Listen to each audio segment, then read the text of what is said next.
I am crippled in both legs and childless, yet I still sit firmly in the throne outside the palace. Everyone says the emperor and empress are deeply in love, but everyone in the palace understands that I am only a figure with no substance.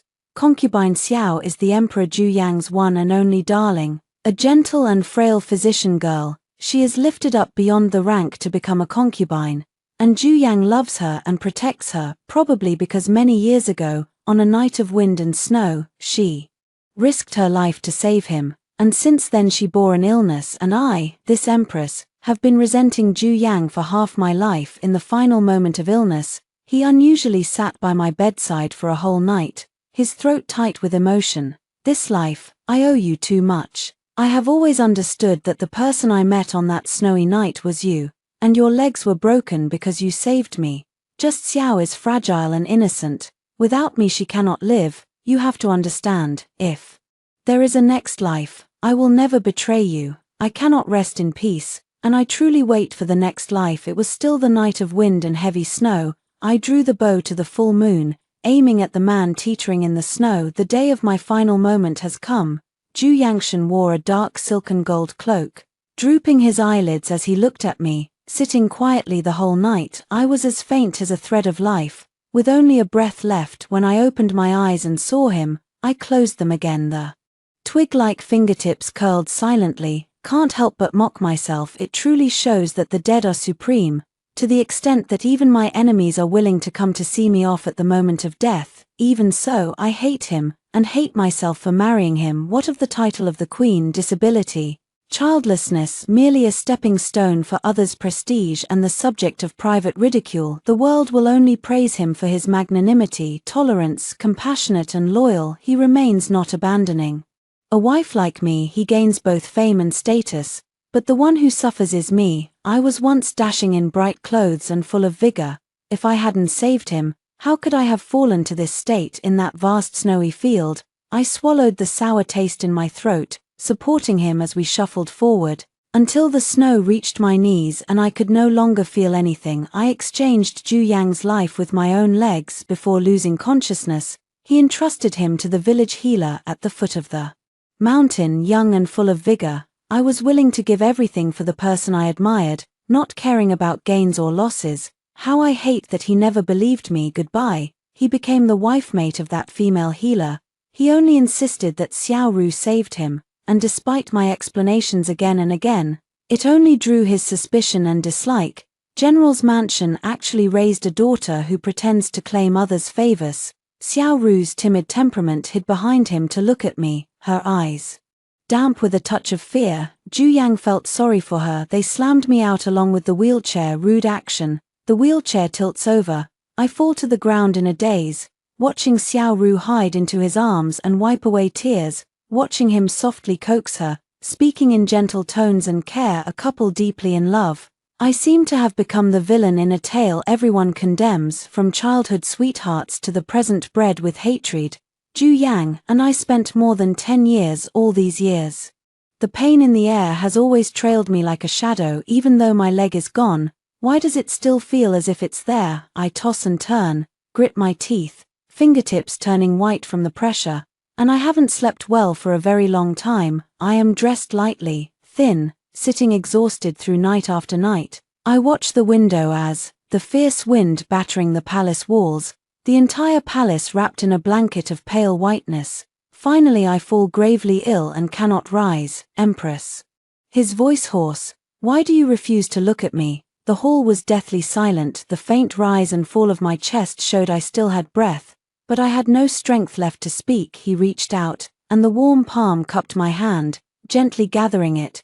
WN Ning. He called my name, and my throat tightened. This life, I owe you far too much. I have always understood that the person I met on that snowy night was you, and your legs were broken because you saved me. It's just that Xiao Ru is gentle and innocent. Without me, she cannot live. You must understand. I suddenly lifted my eyelids. He pulled out a plum blossom bead flower, one petal missing, but I still recognized it. The gift he gave me when I entered the palace at 8. He said that day he woke up groggily, eyelids covered with snow, unable to see clearly which girl was bearing his load, only a faint pink color in his hair. with a small pearl dangling, swaying. He, by some strange whim, picked it up and pressed it to his chest.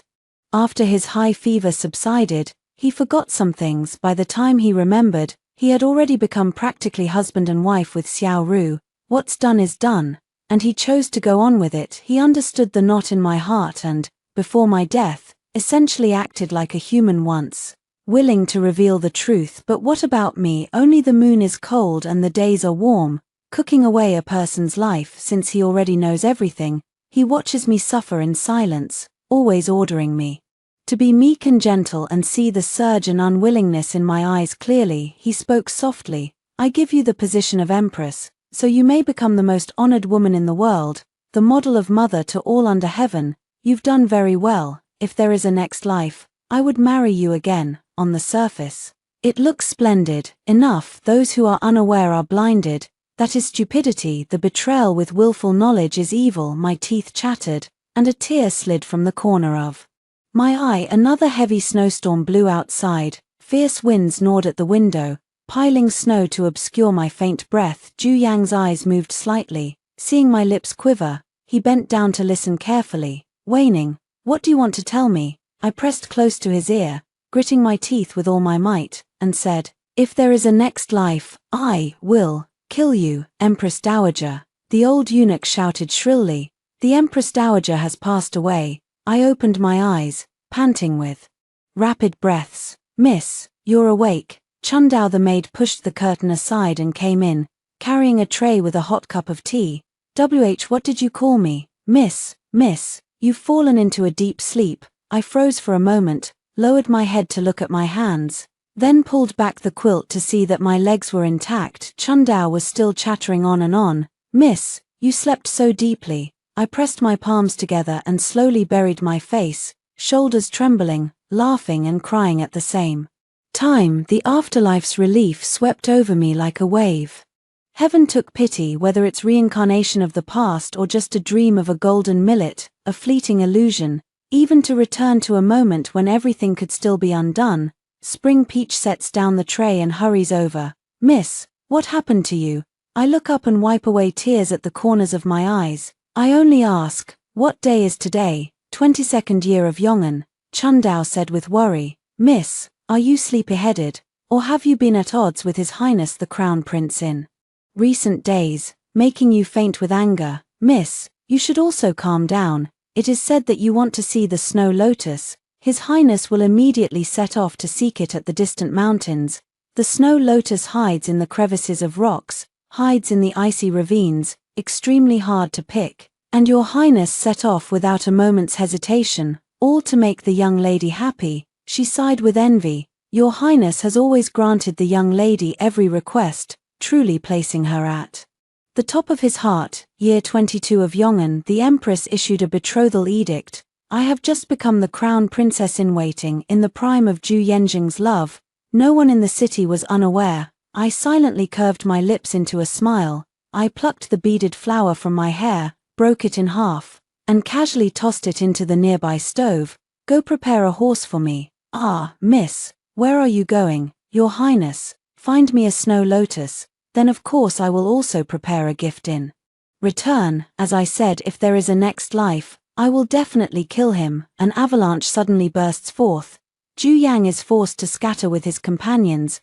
Now swept by the sea of snow, he lies on a vast, white, directionless plain. He instinctively fought to survive, shuffling heavily forward with each slow, laborious step. He looked up abruptly and saw me standing not far away. Quietly watching him, I came rushing over, still draped in a bright crimson cloak, a striking color, like a red plum. Standing on the snow, he almost spotted me at a glance, and a look of surprise instantly surfaced on his pale, weak face. His cracked lips curved into a smile as he gathered all his strength and rushed toward me. Ning. I also offered him a faint smile. Soon, he froze on the spot because next, I slowly drew the bow to full draw. The arrowhead aimed at his head before he could utter a sound. Suddenly slackened the strings. The north wind was biting, the snow truly heavy, and the arrow hit his shoulder, tilting it sideways. Ju Yang broke into an expression of incredulous pain. Clenching his teeth, he blurted out 3 characters. He surely wants to understand it but cannot. The fiancé whom he has cherished in his heart, with such deep feelings, why did she suddenly kill him? This is the ending you deserve, I said softly. If it weren't for me exchanging my life for his, he should have died today. The wind and snow grew stronger. In my heart I only felt a swift pleasure. In his frightened gaze I drew out a second bow, a third arrow. He toppled over with a thud, his face hitting the steep stone. It stained a wide swath of crimson. On the way here I marked the path along the route. It would be easily covered by wind and snow. I cannot stay long. Take one last look at the man lying motionless on the ground. I feel a mix of relief and regret as I think it would be better to cut off his head. The crown prince is missing, and the capital is in chaos. Some people blame me, saying, "The crown prince disappeared on purpose to please me with life and death unknown." There are also people who mock me, saying I have no fate to become the crown princess. Mylin Cottage, where the young ladies admire the plum blossoms, their laughter carries far. That person nearly could have married into the Eastern Palace, but alas, they are lucky yet unable to endure the hardship.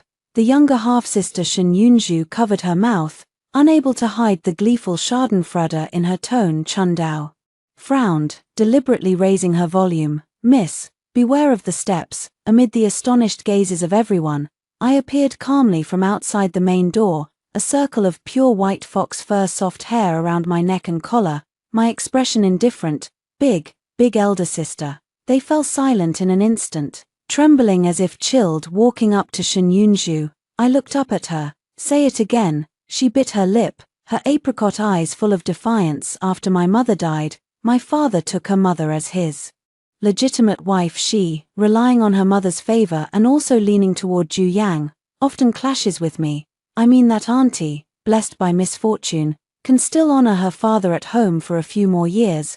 The tone carried a bit of sharpness, sarcastic and disdainful. I raised my hand. She instinctively closed her eyes and shrugged her shoulders. "You're right." I simply poked her with my index finger. She was surprised for a moment. "It seems I didn't expect things to take this turn. I understand she isn't bad at heart. Maybe she's still resenting that I won the championship last polo match, unintentionally pushing her off the spotlight again. In a previous life, Shen Yunju came to see me once. At that time she had just won the poetry gathering first place, and she was eager to flaunt it. One hears the voice before seeing the person. "Sister, you're in bad health every day. Are you afraid I'll surpass you?" I'm in the middle of changing the dressing. She suddenly ran into my wound. I awkwardly covered it with the blanket. She stiffened suddenly, her eyelashes drooped, and pearl-sized tears fell. She hurriedly turned her face away. "I don't know what's going on. Sand keeps blowing into my eyes at the door." She started avoiding me, and I never saw her again. Later I happened to hear news about her, that she was domineering and whipped someone, and was punished by her father. They say punishment, but it was only a few light scoldings, because after I broke my leg, I privately became a topic of gossip. It was she who couldn't stand it and rushed out. "Are you saying there's no one left in my general's residence? A bunch of dogs that only eat until they're full and then act as if they own the place." 6 months have passed, and Ju Yang has vanished without a trace. There are people in the court who are plotting, urging His Majesty to appoint another crown prince. The Emperor's dragon body is weak and cannot support for many years. My father has also started to think. He came quietly to ask me if I have any other thoughts. He wants to find me another husband. Anyway, the crown prince is gone. One day I'll find an excuse to request cancelling the engagement. I poured him a cup of tea, my expression calm. "No. Older brother has led troops in the northwest for many years and has not returned home. Father, I want to go and join the army. I come from a military family, skilled with bow and horse since childhood, versed in military tactics, leg broken, married to Ju Yang, completely trapped in the backyard for a lifetime.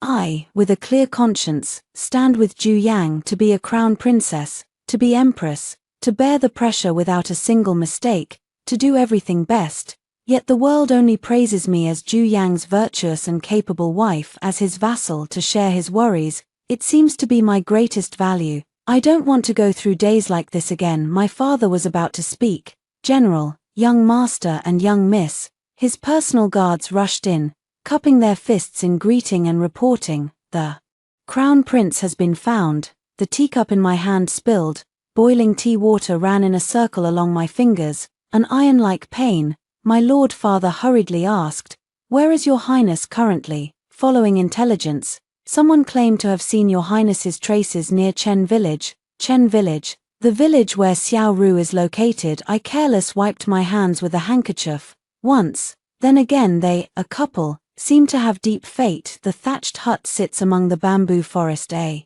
woman in the small yard dries herbs, wrapped in a rough cloth headscarf, dressed shabbily. She protected her slightly swollen abdomen, moving carefully. It was clear she was already pregnant. She looked up at me. She stood up and came out, with a gentle and kind smile. "Miss, is there something you need?"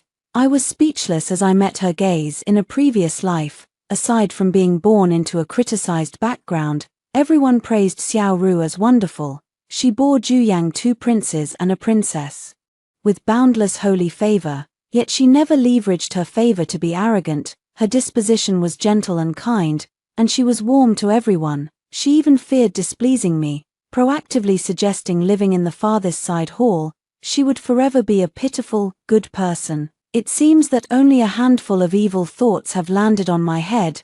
No one knows she took credit for my work. No one knows what she did to me originally. My legs could have been saved. It was with tearful eyes that she begged Juyang to invite the divine doctor to come first to safeguard her pregnancy. After the divine doctor came out of her courtyard, he slipped and fell, his wrist and veins disrupted, and he could no longer lift the needle. I missed hope by a hair, completely losing both legs. Grinding her teeth, she went to seek justice. But he Ju Yenku guarded her firmly. Fate and retribution are not yours to meddle with. Why drag soft into this? Come to her senses. The wind brushed through the bamboo leaves, making a rustling sound, and sunlight filtered through the gaps, casting speckled shadows. "The weather is nice today." I take out Juyang's portrait, smile and ask, "Have you seen this person?" She examines carefully, seemingly recognizing him, showing a hint of caution. "Miss, what are you looking to do with this person?" "It's my fiancé, missing for over half a year." "No, I don't know him." She forced a smile to drive away the guest. "Miss, why don't you ask elsewhere in another village? I'm going to rest. Please leave first." I hid my smile, grab her wrist, staring into her eyes. "Dare you lie to me? I really don't know her." Cough. She starts coughing violently. I brandish the dagger, in a grim tone. "Give you another chance to know them, or not to know them." "Stop!" A furious shout rang out. I turned my head to look. A man with his face wrapped in gauze, in rough clothes and hemp, carrying a bamboo basket on his back, only revealing a pair of dark, sunken eyes. He dropped the basket full of firewood and shouted, "Who's the crazy one here? Let go of my wife." Juyang and I have known each other for decades. Just by looking at his figure, I could recognize him. It seems he has lost his memory again. "Ah Yang." Xiao Ru struggled to break free, shook her head with tears. "Don't mind me. You go quickly." 2 lowlifes. The tip of the knife pressed against the skin of her neck, and I softly asked, "Do you know what happens to those who lie to me?" Juyang's eyes reddened. "You dared not." I pressed the blade harder downward. Xiao Ru let out a frightened sound as blood gushed out in an instant. "Wait a moment." Juyang forcibly halted his steps. I flicked a light glance at him. He clenched his fists hard, his expression restrained. "My wife is naive about worldly matters." Perhaps it was an unintentional remark, an inadvertent offense to a noble person. On her behalf, I apologize to you and ask for your forbearance. "Noble one." He finally felt afraid. "My wife is still pregnant. I beg your excellency to show great mercy and let me do anything. Just please don't hurt her. The baby she is carrying should be the eldest son, Ju Jin, the former future heir to the throne. Juyang has pampered him so much that he acts lawlessly, and behind the scenes repeatedly calls me a disabled person. I've caught him once by accident." The attendant, terrified, covered his mouth. He wouldn't back down, pelting me with small pebbles. "My mother consort is prettier and healthier than you. Why should you not yield the position to my mother consort? In this life," I raised my chin toward Juyang and smiled, "kneel down and beg me." Without hesitation he did so, his head bowing to the ground, his voice quivering uncontrollably. "Please, please, honorable one, spare us and our family of 3. Are people like you the most despicable? Yes, now I'm so miserable that I look like a dog, quite fitting. Is this what you deserve? He slowly raised his eyes, his gaze sorrowful. Yes, it is, all for the likes of a wretch who deserves it. Xiao Ru kept crying, shaking her head. She seemed unable to bear it. Stop kneeling, Iron, I told you, miss, I'm telling the truth. Actually he is, hiss, in Ju Yang's eyes, about to pop out of their sockets.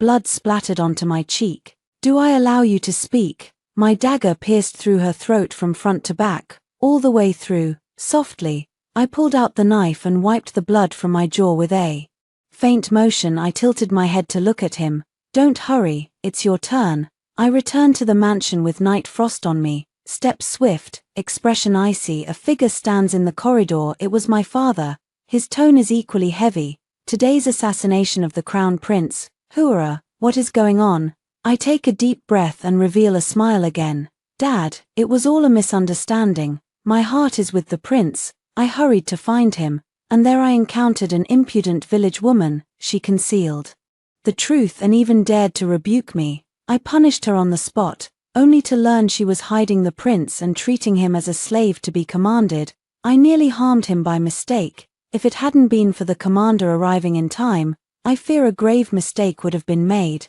But my daughter already acknowledges her fault. I used this same rhetoric to appease the embroidered guards who came to rescue Ju Yang next week. Unable to kill Ju Yang, I reluctantly threw away the dagger.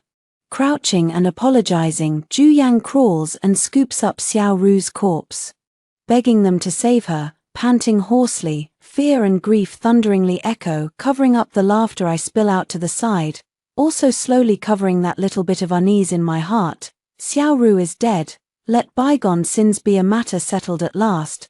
The night was heavy as water, and all was quiet. My father was silent for a long while before asking, "How are you doing now, Your Highness?" Amnesia. I've forgotten a lot of things, and also, I paused, struggling to suppress the inborn curl of my lips. A half-damaged face, presumably a heavy blow suffered, with scars left by untimely treatment. A trace of worry tightened my father's brows. He naturally has ways to obtain information, knowing that Ju Yang and Xiao Ru were once husband and wife, and I not only killed Ju Yang's wife and his unborn child, but nearly killed him as well. No matter what era it is, it's a capital crime to behead, he sighed. Hurrah, this is not easy to handle, Dad. Since ancient times it's said that the emperor's appearance and physique are auspicious, but now, whether the crown prince can still inherit the throne, that's another matter. Moreover, he isn't the only heir apparent. Many people below are staring at his position. I didn't say the latter half aloud. My father lifted his eyes to look at me. I understand that he already understands without words. You have changed a lot. Enough. Your mother left early. You have always been the daughter I love most under my knee since you were small. Do what you want. I will do my best to protect you. In a past life, he advised me not to marry Ju Yang as well, but I didn't listen. I stubbornly insisted on going my own way. I always thought Ju Yang would change his mind and remember my kindness to him. I thought that once he remembered, we could mend our old friendship, but reality slapped me in the face. He knows everything. He just doesn't want to let Xiao be aggrieved. Tighten the fingers in my sleeves slowly. Love and hate, grievances and enmity. I no longer bother to distinguish right from wrong, just feel very powerless. The second time, I still can't kill Ju Yang from now on. Killing him again would be as hard as climbing to the sky. Destroying his face seems to be the best outcome.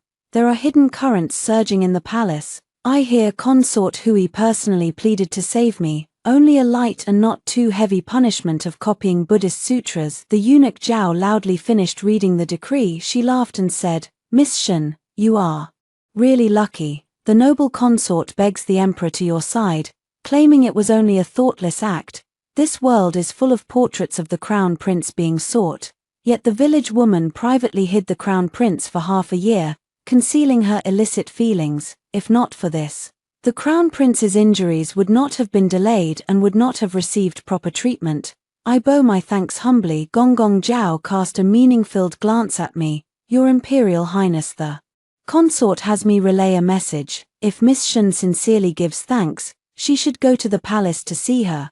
I understood the underlying meaning clearly. Fortune has brought the great selection for the second prince, she deliberately hinted to me. Concubine Hui and the Empress have been contending openly and covertly for half a life. She will seize the current situation for herself. The Shen family holds an official rank of first class, and commands military power. Aligning with either side is a great boost. Consort Hui is trying to wedge me away from the Crown Prince faction and side with the second prince. I, your humble servant, am naturally grateful and moved to tears, only that the engagement with His Highness the Crown Prince is drawing near. I am stretched for time and truly regretful. My father, in his early years, found a rare treasure that comes once in a century. Please take it to show filial piety to the noble consort, madam. Eunuch Zhao received the item. He said nothing. Pityingly threw at me the last look. The Empress has complaints about me. Zhu Yang risked himself for me. She has always harbored a grievance about this. I only taunted Zhu Yang, and publicly during the palace banquet said that he need not trouble himself for me. It was Zhu Yang who insisted on taking the lead and wanted to go to the snow mountain. The Empress Dowager was helpless. She could not blame me, nor was she willing to miss the marriage alliance with my family, but Zhu Yang does not think so. He has just been brought back to the palace and is slowly adapting to his position. He is still immersed in the grief of losing wife and son, and would never marry me. The initiator of all this, I guess his first thought would be to sentence me to death, to repay with his life. What a pity, he ruined his appearance. In these days when he is gone, the court is full of shifting and treacherous winds. Many people are watching and waiting for him to fall. He cannot touch me, only able to retreat and concede. He is forced to threaten with death, prompting the emperor to issue a royal decree annulling the engagement. A gust rose in the city, a childhood sweethearts, a match made in heaven, only to end in the most awkward of fashion. Truly, it is something to sigh about. Send off Judge Zhao. Shen Yunzhu hid behind the door, bursting with joy. Dad, do I have a chance to marry the crown prince? My dad glared at me. Idiot. I knelt in the prayer hall, copying sutras, exactly 49 times. The surroundings are silent, sandalwood fills the air. I close my eyes, and the copied sutras gently rest on my knees. All conditioned phenomena are impermanent.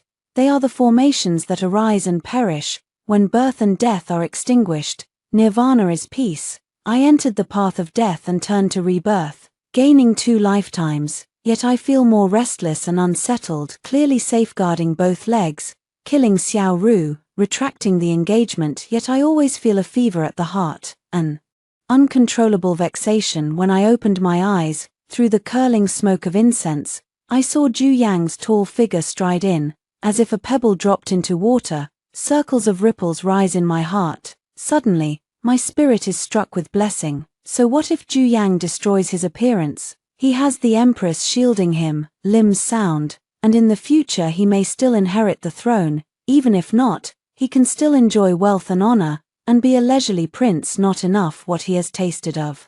Bitterness is far from enough. I want him to thoroughly and truly taste the pain I endured back then. Piece by piece, Zhu Yang covers his mask, still only revealing a pair of eyes. I kept kneeling on the mat, motionless. Your Highness the Crown Prince, Shen, Wn, Ning. He ground his teeth as he spoke to me, eyes narrowed slightly, as if savoring it, but more out of hatred. You humiliated me, killed my wife and child. How do you expect me to repay this feud? I lowered my eyes and sighed. Your Highness, I've known you since we were children, have always sought you wholeheartedly.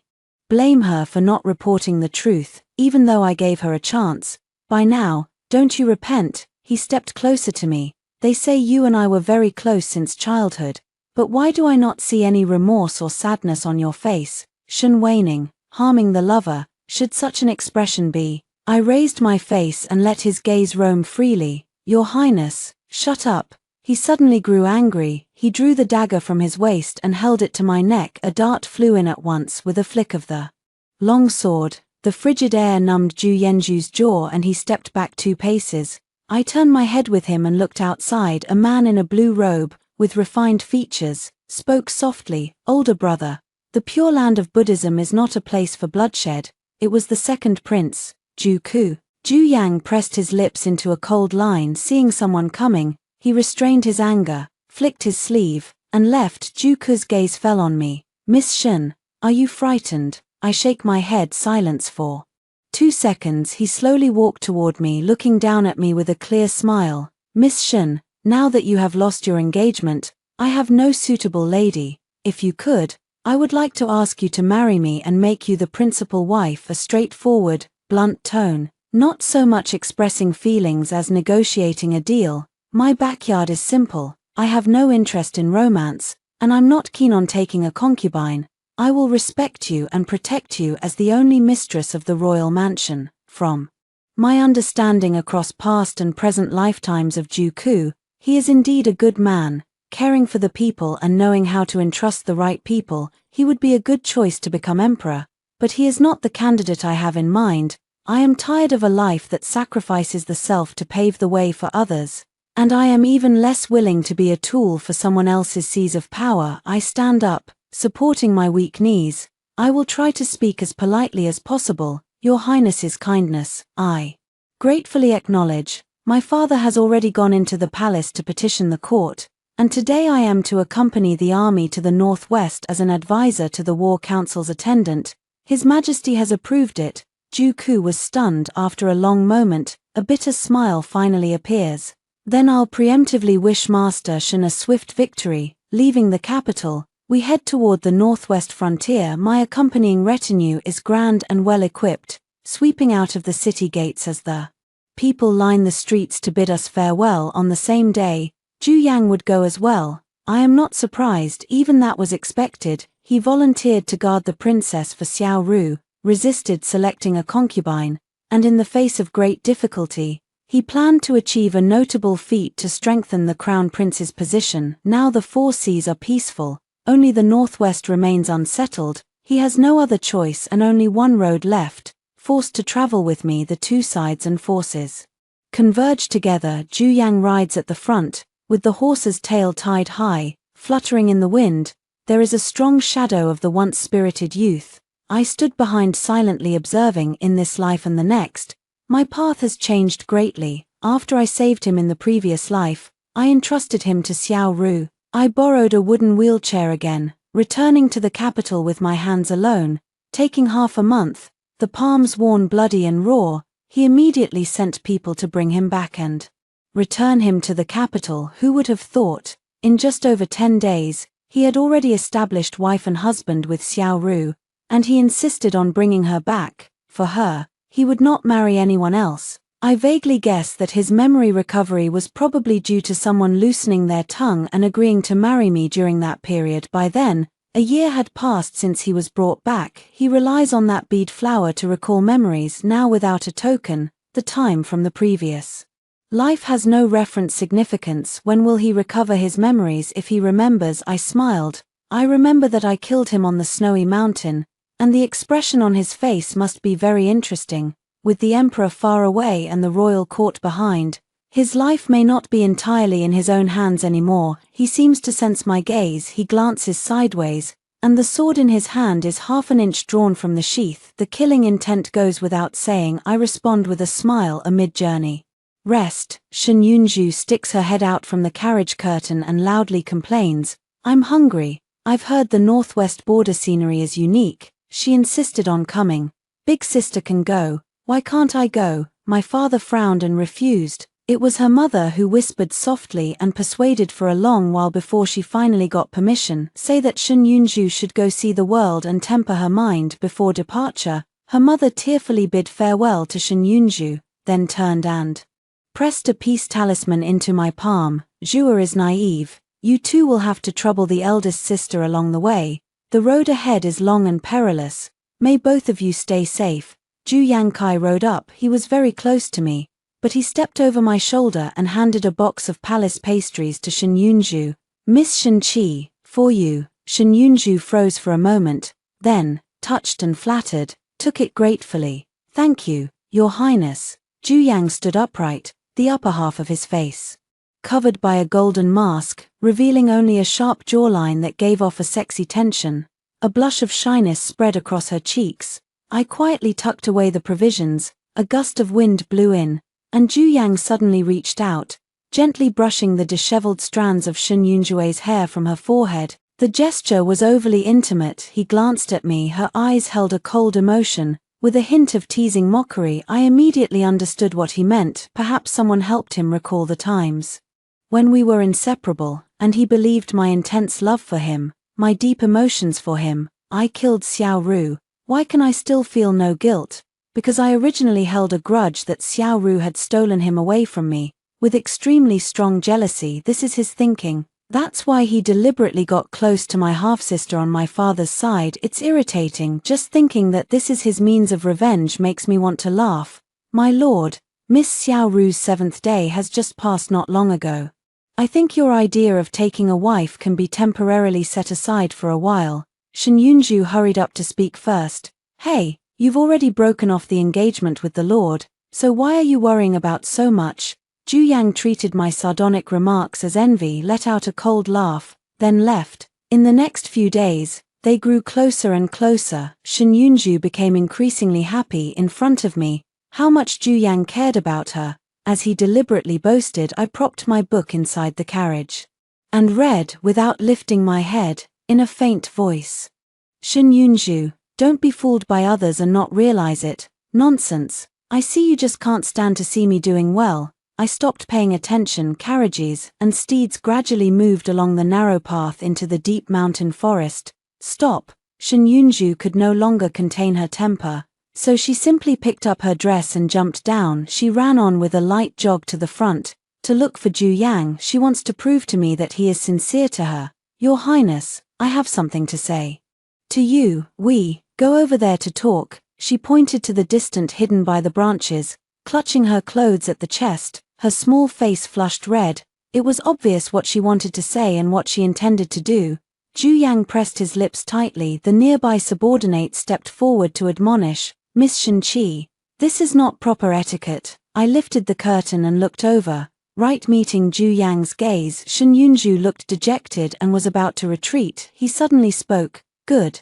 Before leaving, she especially instructed, not a single one is allowed to follow. Immortal Shen, Miss Seven is. The nearby guards were full of worry. Let her go. She liked Ju Yang, and in childhood she also enjoyed dreaming of becoming empress. I have said all I can. She will make her own choice. I will not interfere. After half a stick of incense, a signal flare suddenly rose into the sky. Someone is in danger. Everyone suddenly felt like they were facing a formidable enemy because that was the direction in which Ju Yang and Shen Yunju had left.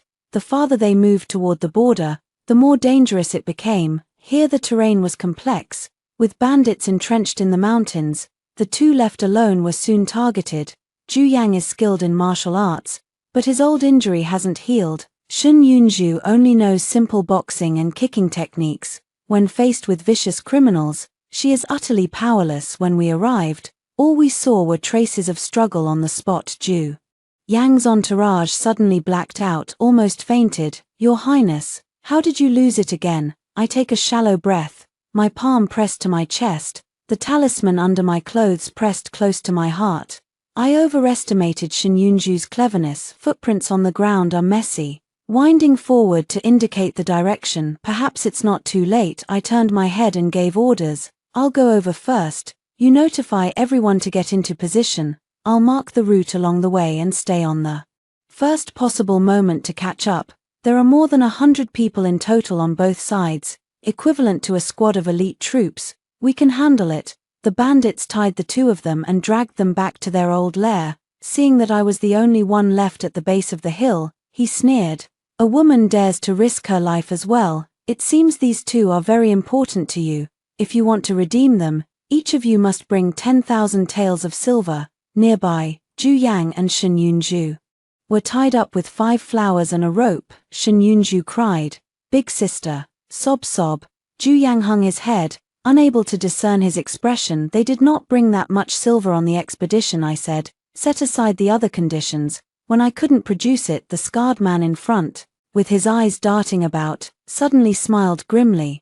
Then shall we play a fun game? He ordered people to hang Ju Yang and Shen Yunju at the entrance of the camp, and then again, threw a bow and arrows at me.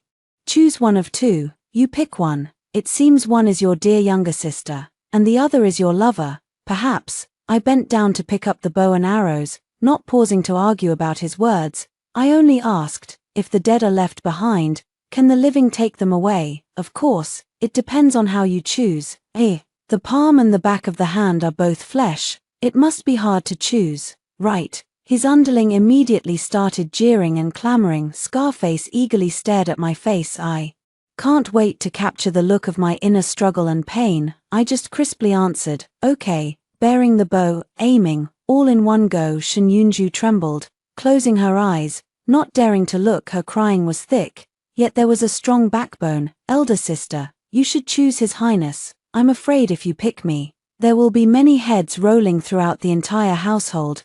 Zhu Yang's eyes fixed on me, seeing me holding a bow. His expression flickered with a subtle hesitation, as if it stirred some memory, a sense of unease. There's nothing to hesitate about. This time I aimed steadily at Zhu Yang's head, about to let go. Your Highness. Zhu Yang's attendant hurried over. The relief army had actually arrived. My fingertips trembled slightly, and the arrow shot out at lightning speed. Shen Yunju screamed. The arrow tip narrowly brushed past Zhu Yang's face, unexpectedly knocking off his mask and revealing half of his scarred, monstrous face. Shen Yunju was scared and cried out again. Scarface spat disdainfully. Damn, this is so ugly it makes me sick. Zhu Yang was suspended in the air, for everyone to gawk at the hideous and terrifying scars on his face.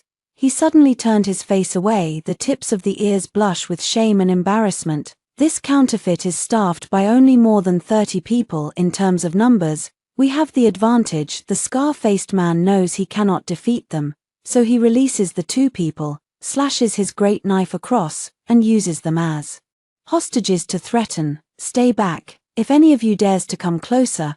I didn't finish my sentence. Slain with a single arrow to the throat by me. Warm, fresh red blood splattered onto Zhu Yang's face. His eyes were blank, his lips slightly parted, unable to utter a word. The guards behind swarmed in. The bandits were leaderless, their formations collapsed, and they scattered like birds and beasts in all directions. Your Highness, I arrived too late. Zhu Yang's attendant rushed over in a hurry. The 2 were quickly untied. Shen Yunju rolled and crawled, clinging to my leg. Sob sob. I won't dare to contradict you again in the future. I'll absolutely obey you. If you tell me to go east, I will never go west. After speaking, she cautiously glanced at Zhu Yang. The terrifying and ugly scars completely shattered her girlhood dream. Startled, she immediately looked away and said, from now on, I'm the best in the world with the elder sister. I put away my bow and moved her to the other side, not turning around. Go back, Shen warning. Zhu Yang slowly stood up, his eyes red.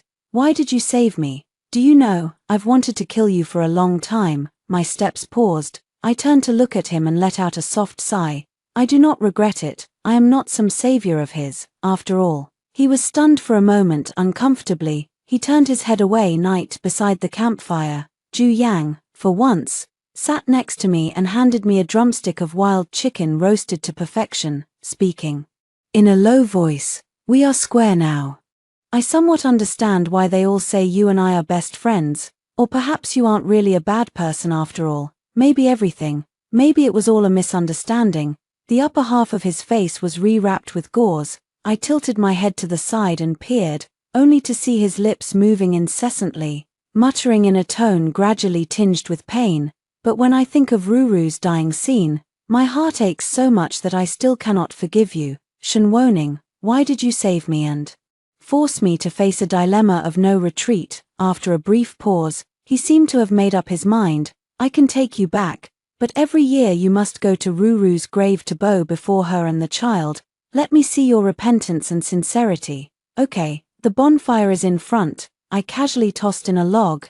It cracked and sparked, warming the cheeks of the faces. I let out a soft smile. Your Highness, we originally had a betrothal, and she stole you from my side to claim you for herself. Why should I repent for a thief? I said this purely to disgust him. Unexpectedly, Zhu Yang did not speak to refute. Instead, he frowned and sank into thought.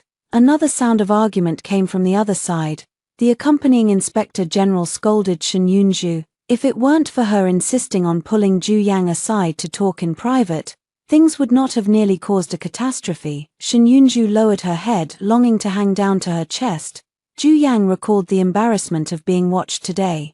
And his face inevitably turned a bit ugly. We wait until we finish speaking before we speak. The young sister is young, playful by nature. Why bother arguing with a little girl? The words fall, all eyes turn to look at once. The censorate inspector's eyes widened even more. Lord Shen, my sister nearly harmed His Royal Highness the Crown Prince. Lord Lin, don't get excited. I had good intentions, and it wasn't intentional. Besides, isn't everyone standing here peacefully? I smiled. The topic shifted, turning to Zhu Yang. Your Highness, you personally promised to go at that time. I think you won't mind. Our eyes meet. The corners of his lips sagged inch by inch, his words biting hard. Shen Wanning, there is no such favoritism, but she nearly lost her life as well. Your Highness, your little sister is weak and childish. I beg you to be more tolerant of me. The previously easing relationship has once again cooled to zero. Yes, yes, he sneered and stood up to leave, his sleeve nearly brushing my face. The supervisory inspector took a deep breath, and the breath stuck in his throat, neither going up nor down, feeling like I was about to pass out from the lack of air. This, Shen Yunju didn't expect me to protect her this much. Throw yourself into my arms and cry bitterly. Big sister, I'm sorry, she sobbed. I won't hold you back anymore. I'll go back right now. I pondered for a moment. Her fingers unconsciously caressed the back of her long hair. Good, this time I'm taking too many things on the expedition. Some are a burden. I asked someone to sort them out, and you should bring them back with you as well. It'll also let me travel light and reunite with the elder brother sooner. As we move forward, the road becomes increasingly difficult. Zhu Yang wore a sullen expression. Unwilling to move forward with my team, he walked ahead quickly, and from afar I could only see the tail of their regiment. Her temper was still not small. After dinner, I went to find him, speaking earnestly. Your Highness, listen to me. Zhua is my sister. It is my duty as an elder sister to take care of her. You, a grown man, should be magnanimous and spare her this time. She has already returned to the manor. If he ignores me, I'll follow him. When he gets annoyed and turns around, he runs into my smiling face and the palm of my hand showing cleaned hawthorn. Don't be angry. Your health is more important. His throat rolled. Consider yourself perceptive. He had been feeling awkward for days, but he finally agreed to take the stairs down. Just as his hand reached out, his fingertips almost touching my palm, I suddenly spoke up. Who's there? A figure flashed nearby. I turned my head and chased after her. Hawthorn scattered all over the ground. Zhu Yang was startled for a moment, then immediately followed as well. When he arrived at the scene, I was knocked unconscious on the ground, the two big men looming nearby, itching to move. Lucky this time, we caught a woman to take back as our bandit queen. Zhu Yanglai rushed over in a hurry, not carrying signal smoke on him, immediately drawing his sword and shouting coldly, "Let her go." The two big men are no easy targets. In the midst of the fight, he was slashed on the right arm, the wound deep to the bone, yet he stubbornly forced himself to push people back with a fierce effort. Damn it, this kid is like a mad dog. Let's go, don't dawdle too long, or everyone will be drawn here. Zhu Yang used his sword as a crutch, half knelt, gasping for breath, enduring the pain as he looked at me lying on the ground. The tone was furious and resentful. One life for another. Shen Wanning, this time I truly owe you nothing. He struggled to lift me onto his back. Crows flew over the treetops, their dark, harsh cries echoing. Zhu Yang walked away from me toward the camp where we were stationed.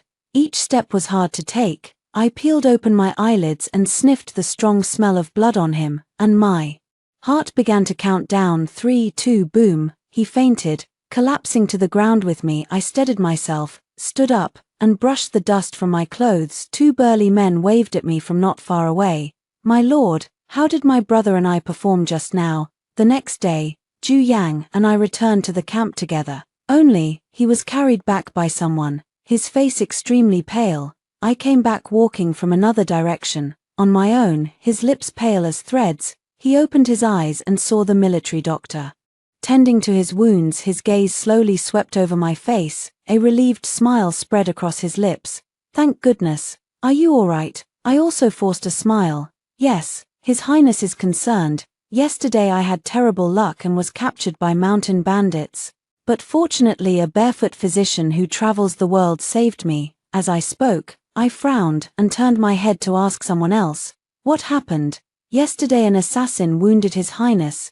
Zhu Yang's pupils trembled slightly, his voice sharpened a bit by excitement and disbelief. Who saved you? I clearly saved you yesterday. I let out a squeal of laughter. I know you hate me. Stop this kind of joke. Besides, I was caught in the east, while you ran into trouble in the southwest. His face grew paler and paler, Shen waning. You don't believe me. In fact, hardly anyone believes me after all. His hostility toward me was obvious from the start. Okay, let's not talk about that for now. You should focus on recovering, I began. To change the subject. Bandits are indeed frequent in this area. Everyone, stay vigilant at night and reinforce patrols if possible. Zhu Yang struggled, swatting away the army doctor who pressed down on his hand. He yelled at me, Shen warning, get this straight. He pointed at his injured hand. This. I almost had it chopped off to save you. And this too. He ripped off the bandage on his face, revealing the crisscrossing scars facing the public gaze directed at him. He rasped out, growing more and more agitated. They say I only did this to please you and end up looking like this. Why are you pretending not to see? Aren't you supposed to love me very much? I saw it all. So what? After glancing around, I tactfully said, Your Highness is emotional. Please take care to reassure everyone and be careful not to delay the treatment. Shen warning, don't go, stay and speak clearly. Behind him, his voice grew more desperate. Why won't you believe me just this once? What would happen if you were a bit nicer to me? I think it would be as miserable as in my past life. Zhu Yang grew agitated to the point of fainting from dizziness. The edge of the blade was smeared with poison. He is badly wounded. His right hand is very likely to be beyond saving. The military doctors accompanying him are all veteran court doctors. The medical skills are excellent, and there is room for further improvement, only missing a medicinal herb called elderflower. Unfortunately, their team recently suffered thieves. The herb stash was looted clean in the medicine warehouse. I'm also looking troubled on my side.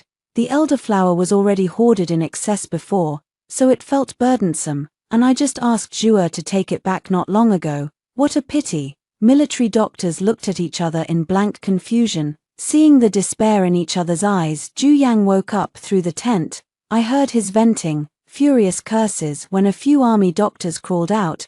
They looked miserable, each of them battered, with blooded heads. I leaned against the trunk, leaves swirling and drifting down slowly. I reached out and caught them, and laughed to myself. Karma is inevitable for you. Why blame others? The anesthetic is gone. Zhu Yang fainted in pain, woke up, fought fiercely with his head hitting the ground, and then fainted again. When he wakes up again, his right hand is gone. I go inside to see him. He stared at his empty right hand, his face a blank, stupefied expression, like a lifeless humanoid wooden sculpture. Disfigurement, disability. There is no one in the world who needs a king like this. This is fated. He will never have the throne again. I spoke softly. Your Highness. His eyes stiffly turned toward me. The incident happened suddenly. Don't be sad. I've already contacted officials in the nearest city and dispatched people to wipe out the bandits. By the way, that barefoot doctor has good medical skills and a kind heart. I take delight in a fictional character I made up. Otherwise I'll invite him to come treat Your Highness, so the wound can heal soon. What do you think? I believe he can definitely do it. After all, if he hadn't been there that night, I would have been in grave danger. Enough. There are such shameless people in the world, taking credit for themselves and feeling at ease with it. You'd better fetch that shitty doctor, or I'll kill him with a single sword stroke. Zhu Yang's expression twisted. He strained every nerve to howl. And you, Shen waning, you will forever owe me an apology. I clearly have such a good life, above 10,000 people beneath one man. I suddenly calmed down, gazing straight into his reddened, furious eyes. I gently curl up a smile. Hey, everyone has their difficulties. You need to understand. Stabbing yourself with a knife won't feel pain if you can't reach your own body. Just like he told me before, Xiao is fragile and innocent. Without the emperor she can't survive. You need to understand. Is she innocent? No, he pities her. always telling me to be patient with her. It's nothing more than because she carries a congenital illness from birth. Whenever she's frightened, she'll suffer palpitations severely, from mild fever to near-bedridden weakness in this life. Ju Yang was picked up by a hunter who had gone out, and carried to Xiao Ru's home. In the previous life, he never thought that a delicate and weak Xiao Ru could bring him back alone from the snowy mountains before recovering his memory. Perhaps he had sensed it, he just refused to believe it before. I thought he had only been blinded, forced to be trapped in the game. Looking at it now, he is a wretch. Ju Yang drew his sword to seek death. The trip was forced to be delayed. I lifted my foot to step in, and the person didn't die as planned. Curled like a clump of dead water on the bed mat, the attendants were frightened and dared not raise their heads. I said to them, "Go out first, I will take care of His Highness here." Ju Yang heard my voice slowly. Turning around, he stood there, staring at me without moving. I was looking at him too, new injuries added to old ones. He looked more miserable than before. He scrutinized me from bottom to top with almost crazy intensity, muttering continually in my mouth, "So good, like budding willow branches." Full of life, he seemed to have become a different person, yet he was familiar, equally disgusting. Do you know, the you in my memory is always dead-eyed, eyes full of murderous anger that makes one wish the whole world would die, and only when you were outwardly putting on a show did you crack a hint of a smile. So I always hated meeting you, even though you were so vibrant in youth, just like now. How come I still haven't married you as my wife? I say, I know, always knew. Do you remember what happened in the last life? Forgot in this life? Nearly died under whose arrow? He gasped abruptly, and when he realized, he was horrified. You, I sat beside him, in a very good mood. Your Majesty, does it hurt? Is it painful? How does it feel when no one believes you, and everyone treats you like a madman? But you must understand, after you did so many wrong things to me, paying the corresponding price is only fair. Her chest began to rise and fall violently. He spoke bitterly. After you die, I will be sad too. There will be no empress again, because in my heart, only you are my queen. I didn't expect you to hate me so much. The day you died, you said that if there is a next life, it's not to rekindle our past relationship with me, but to kill me, right? Or else. I smiled. Ray's hand, the slap crisply flinging onto his face. You've just relived everything I've been through, just one day, and you can't bear to commit suicide. But don't forget, those days of pain I endured for so many years. He turned his head heavily aside, blood streaks at the corner of his lips, his tone desolate and helpless.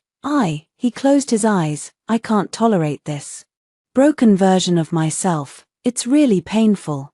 I'm sorry, WN Ning, I'm sorry. To this day I only then deeply understand your suffering.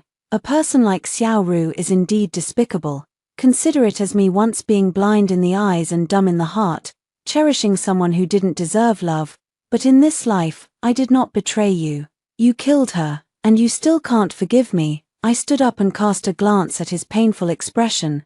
You owe a debt from a past life, and this life will repay it, so you want me to die to be satisfied, is that it? Do you dare to go on living, ugly and disabled? He falls from the clouds into the mud, tormented day and night by the pain of phantom limbs. Will he dare to go on living that night?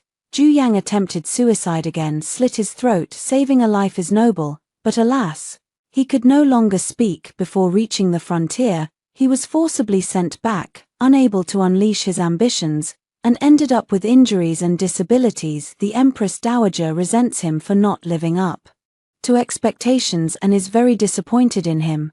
Ju Yang received the news midway that he had been dethroned and that the second prince had been proclaimed heir.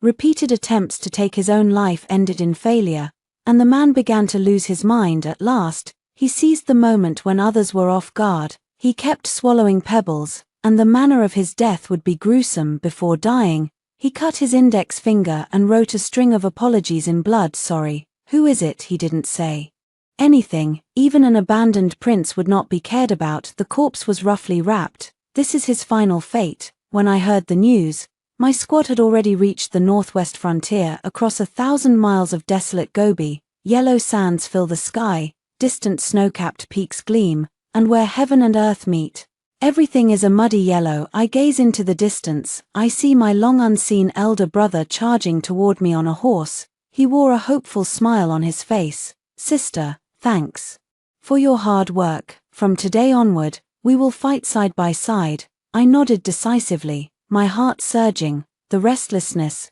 hatred, and resentment vanished with the fierce wind, disappearing completely. New opportunities and challenges slowly unfold. I know the life that belongs to me is only just beginning.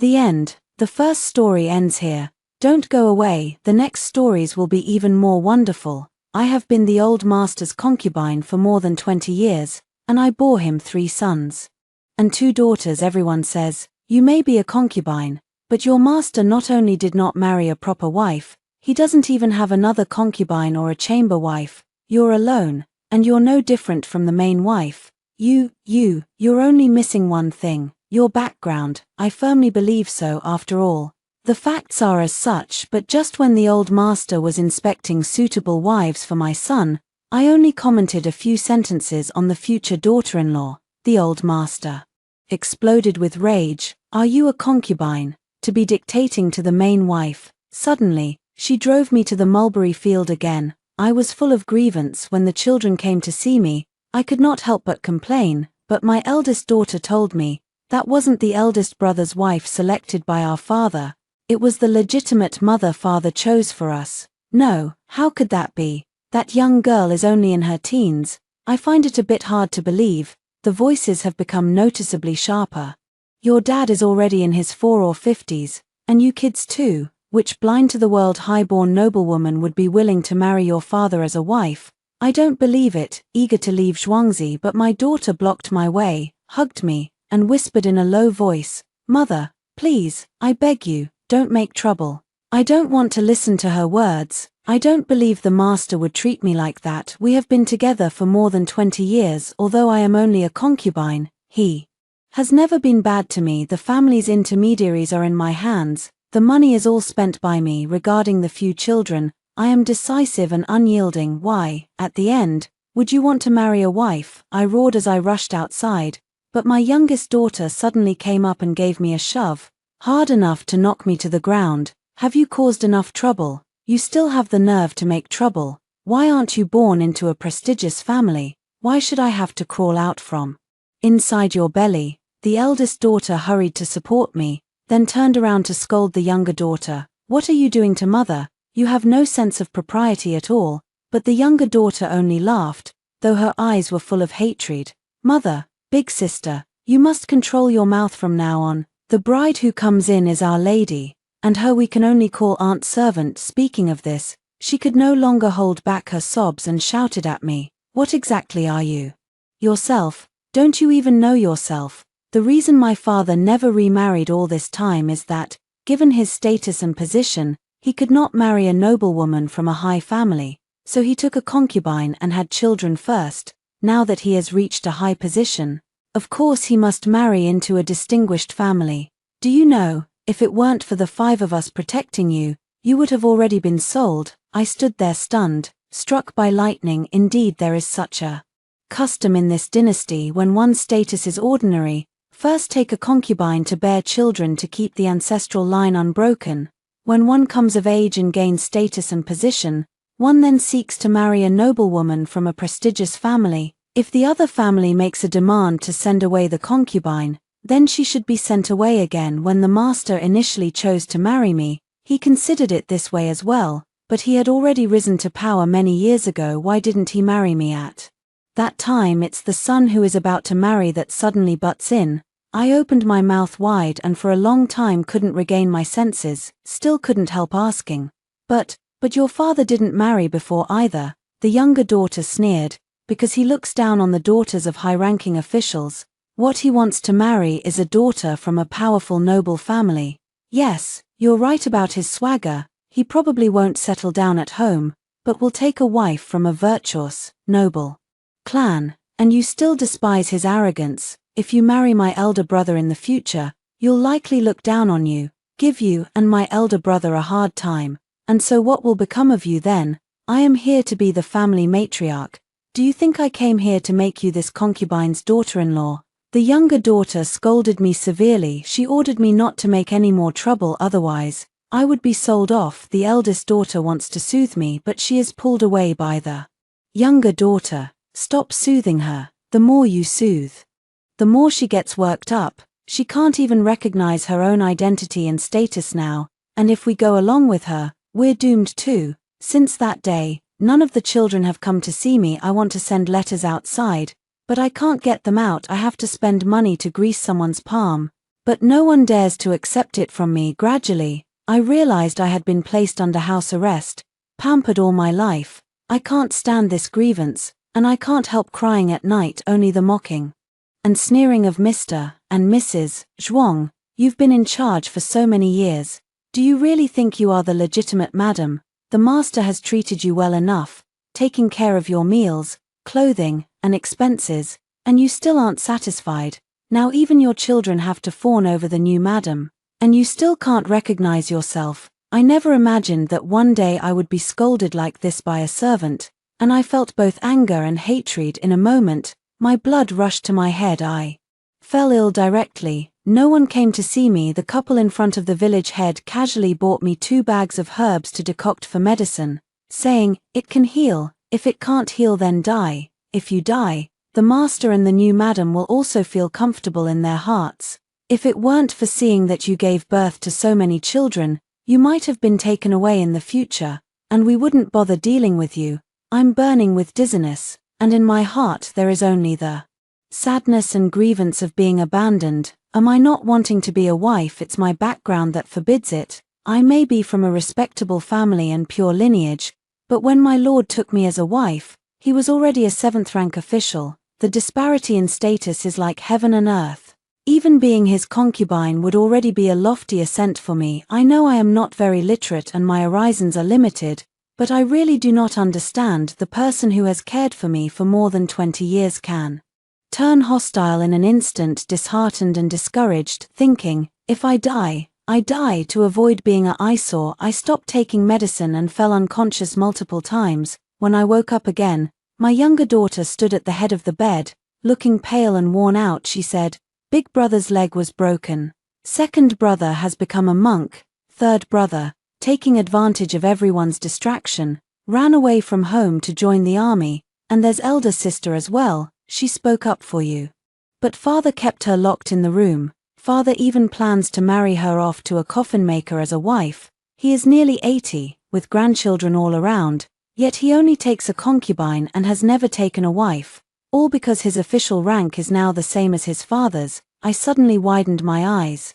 A sharp pain pierced my chest, and a mouthful of black blood spurt out. My younger daughter watched, under the flickering and dimming candlelight, gradually growing unfamiliar and grim. "You can't go on like this. If this continues, we'll all die. Father is no longer our father." When it comes to the children, my mind becomes clear. I barely managed to crawl up, carefully asking about the ins and outs.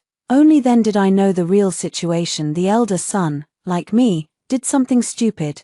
Thinking that his father, who sees noble maidens for him, is choosing them for him, he naturally grew fond of that girl. Moreover, that girl was beautiful and exceptionally talented, and the eldest son began to feel attracted to her, yet his biological mother was inexplicably sent to the countryside, while the woman he loves is to become his legitimate mother.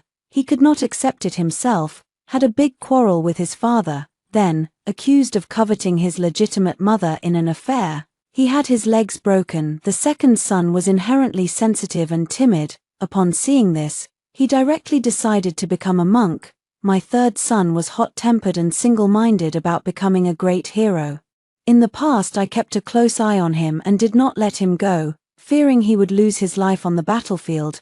Now no one watches over him, and he hates his father for not handling matters, so he ran off to join the army, swearing to become a great general. I will ruthlessly slap my father in the face. I clutch my chest, pained to the point of unable to breathe at this moment. All shamelessness and the pain of betrayal are cast far behind me. What I feel is only heartbreak, feeling heartache for my children. So heartbroken that words fail, I asked my daughter, "Did that woman come in?" My younger daughter said, "Next month we will move in." The gang tie wedding certificate has already been exchanged. Hearing this, I let out a sigh of relief. That's good, it's not too late yet. I looked at my younger daughter and spoke coldly. Change your clothes with me. I want to return to the residence. She didn't curse at me again, nor did she ask me anything. She simply and efficiently took off her clothes and swapped them with me. She quickly tied her hair into a bun like hers and helped me do the same. I covered my face with a handkerchief, endured the discomfort, got into her sedan chair, and left the compound smoothly. After returning to the residence, I did not act rashly. Instead, I devoted myself to recovering and quietly contacting my trusted aides. Although I came from a lowly background and don't know much about worldly matters, after all, I have been in charge of this household for many years. There are still a few trusted confidants. More or less, I want them to directly administer a yang-dispelling poison into my master's medicine. Once this medicine is taken, the man could no longer raise it. As soon as these words were spoken, they all knelt in front of me in unison, repeatedly kowtowing. Lady, we dare not, I said coldly. You all, and your descendants, are all dependent on me. Do you think the new mistress has entered the door and can accommodate you? But if you're willing to battle me, as long as he cannot take a wife, cannot father a child, this business still belongs to my son. They were of two minds, worried about their lives and livelihoods, but I wasn't that disappointed to begin with. If necessary, I can do it myself. I just need to rest for a few days. Once my body recovers and I regain some strength, I thought I could stay calm, but when I learned that my elder son's injured leg was seriously wounded and needed careful, long-term convalescence, otherwise he would end up with a lame leg, and my old master actually pays no heed, talking about shame, as if to have someone send him back to his hometown, after a long journey of carriage and horse, this is clearly meant to ruin my eldest son. Indeed, in these days, his actions clearly show that he no longer treats my sons and daughters as his own. It's just that he wants to marry into a noble family. He is about to have a child with noble blood. The child born to my concubine's womb would become a stumbling block to his noble offspring. That very night, I slipped into my master's bedroom and, with one stroke, severed the roots of his sins and ruined his long-cherished dreams. One dose of medicine is too cheap for him. I longed to saw him into pieces 1,000 times. When he woke up screaming, I couldn't help but laugh wildly. You still think of marrying into the high and mighty? Bah, I don't want to miss such a good marriage for you, so I'll betroth that woman to Zonga. He fell onto the bed, his body a mass of blood and flesh, his muscles trembling constantly. You vicious woman, I'm going to kill you. I will chop you into 1,000 pieces. At his command, I was tied up in 5 flower hemp restraints, waiting for disposal at any moment. I knew that this would undoubtedly seal my fate. Even if he could no longer have offspring in the future, he would never forgive me, even if I am the biological mother of the children. But as long as he shall have no more offspring, as long as my children are safe and sound, I'm willing to risk everything for it. Holding a fish and breaking the net with a determined resolve, his grotesqueness, quite ridiculous. I could not help but laugh out loud. What should I do? You will never be able to marry the noble lady you yearn for again. Is there any noble family willing to marry off their precious daughter to a eunuch who has lost his taint of sin? Who else would be willing to marry and live as a widow, with no children and no support, to endure the rest of her life in this inner chambers? Women live in the world, and their path is inherently thinner than that of other men.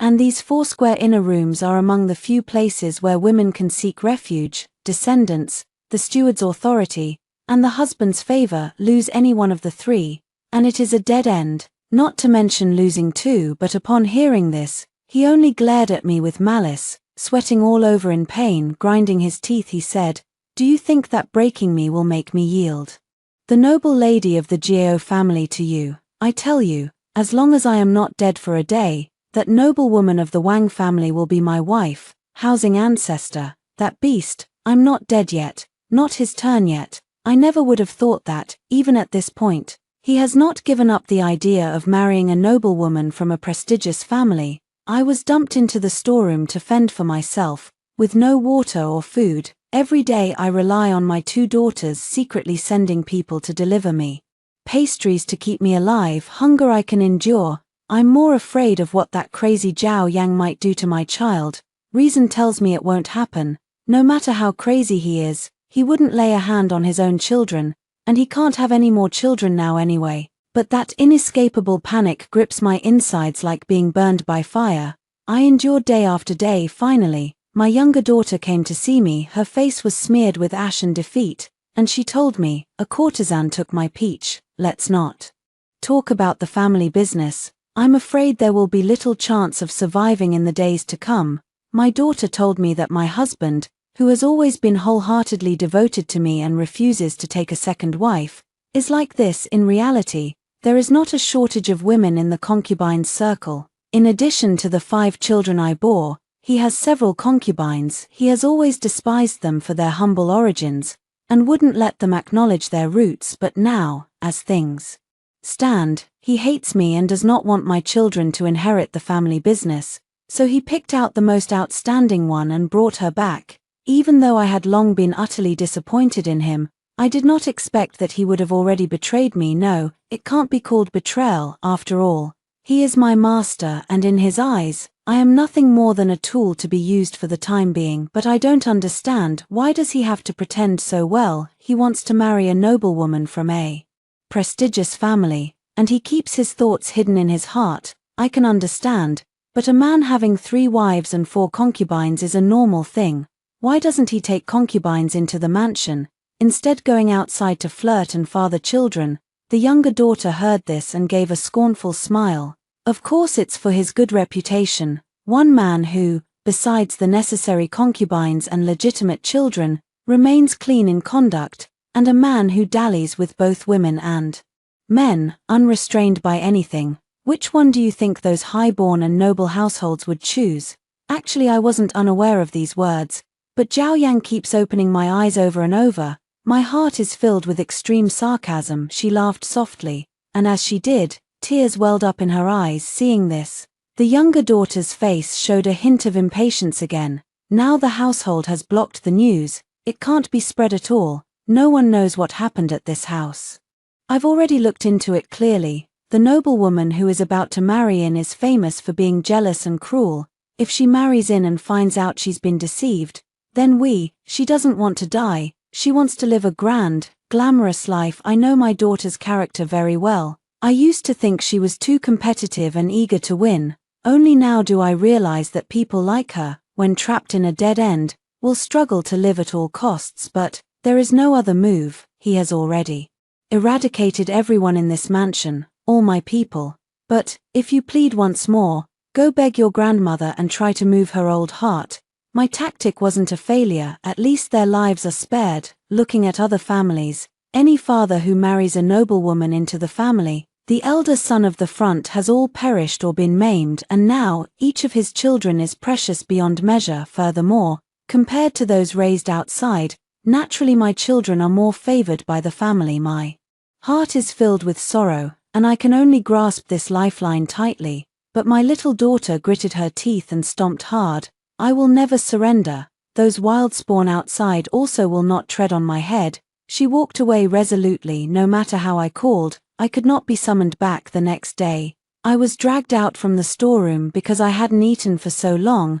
My limbs were soft and I lay on the ground, and a person who looked like a tooth broker stepped forward, pried open my mouth, and carefully examined my teeth. A twinge of panic rose in my heart, and then I heard the old toothless hag say, "This woman is of advanced age. Even if she is sold to a brothel, she is not worth much at all." I let out a roar and cried out, "I have given him 5 children. If I enter a brothel, how will my 5 children ever face anyone?" Zhao Yang's trusted aide, the Zhao's butler, looked at me with a complex gaze. Second Miss sent someone to spread rumors about young Master Yarrow, say that he was born in a brothel, not the master's son. Also say that he is the offspring of a prostitute, not worthy to inherit the family business, provoking the clan elders to anger and come to question.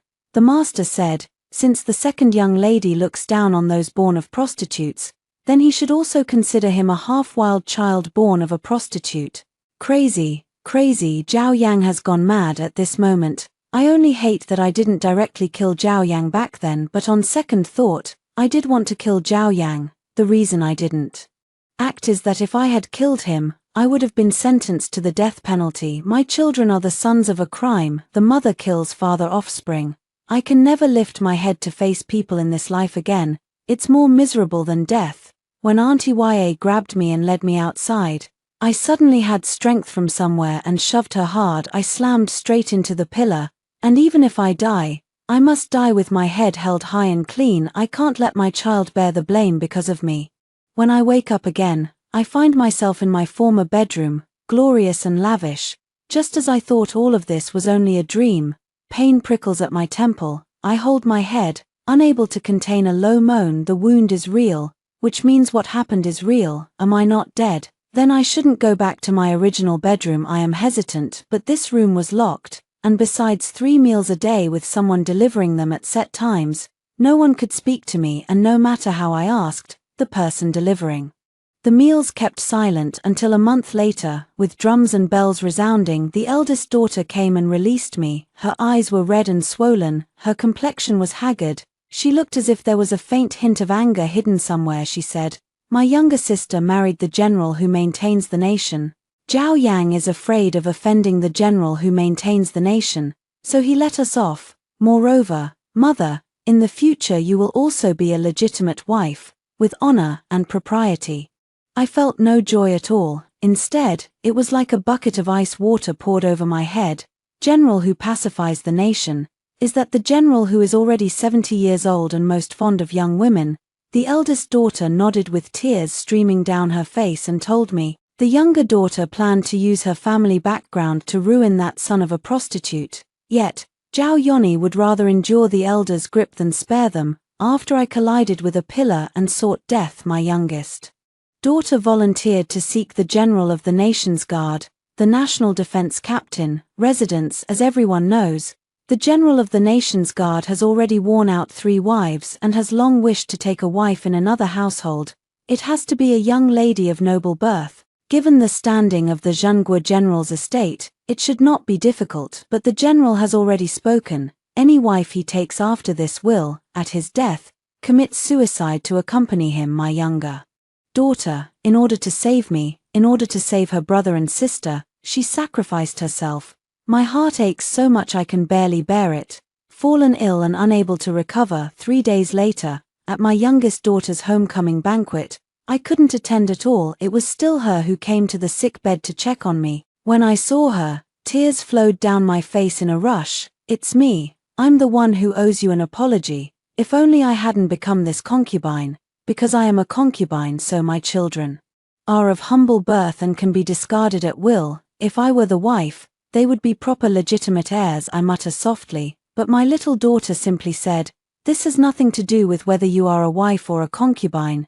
Zhao Yang is simply a cruel and cold-hearted man. So what if you're his wife? So what if we're legitimate children? He wants to climb higher, and we are just stepping stones. Over these 20-odd years, you've been spoiled by Zhao Yang into behaving like an idiot. Now, it's time to wake up and stand up. With me backing you up, you can oppose Zhao Yang.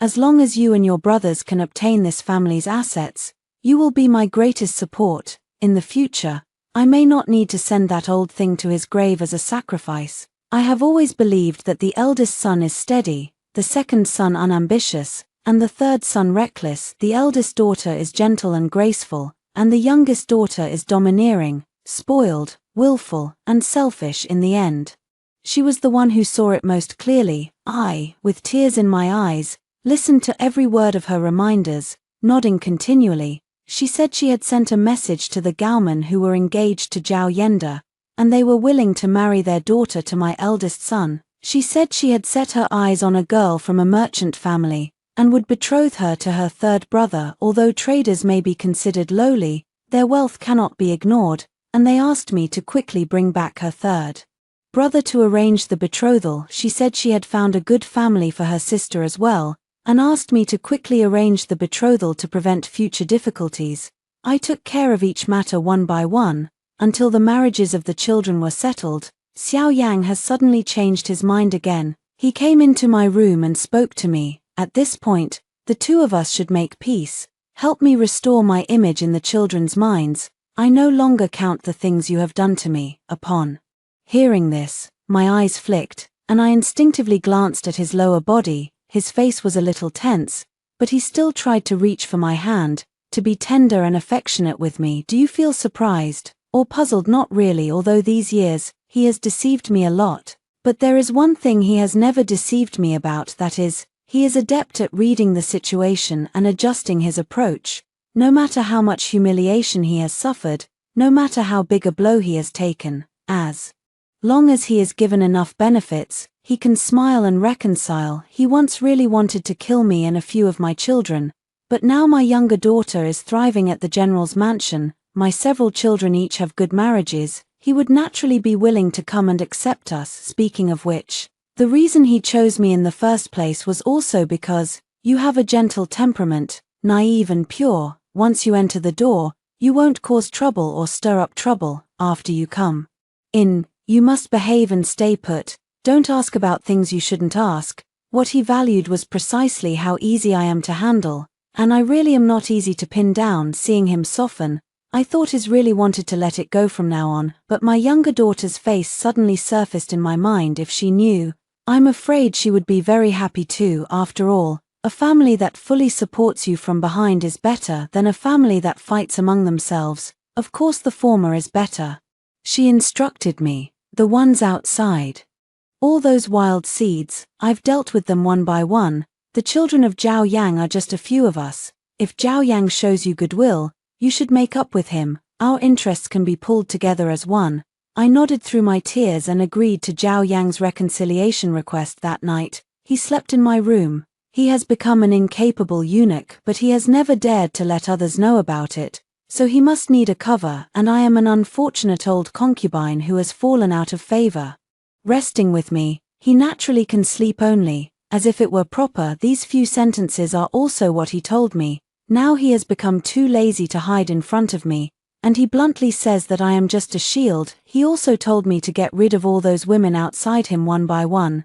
Otherwise those women would pester him and sooner or later would be exposed. His arrangements were tidy and comprehensive. He pays no regard to the possibility that I might bear the sin of jealousy, be denounced by 1,000 people, and be rebuked by the clan elders. I answered in silence, turning my head. The very next day, while we pretend to be affectionate and admire the flowers by the lake together, I held him and jumped into the lake with him. I clutched him tightly, pinning his head down, just to drown him. I am Zhao Yang's concubine. It is the girl who warms his bed. It is the tool for him to continue the family line. It is the wooden man he uses to showcase the scholar official image. Later, it becomes the curtain to cover his shame. It is his blade against his former bedmate. My temperament, my preferences, my body, my reputation, all used by him completely, because I am stupid, because my mind is not clear, because my vision is limited.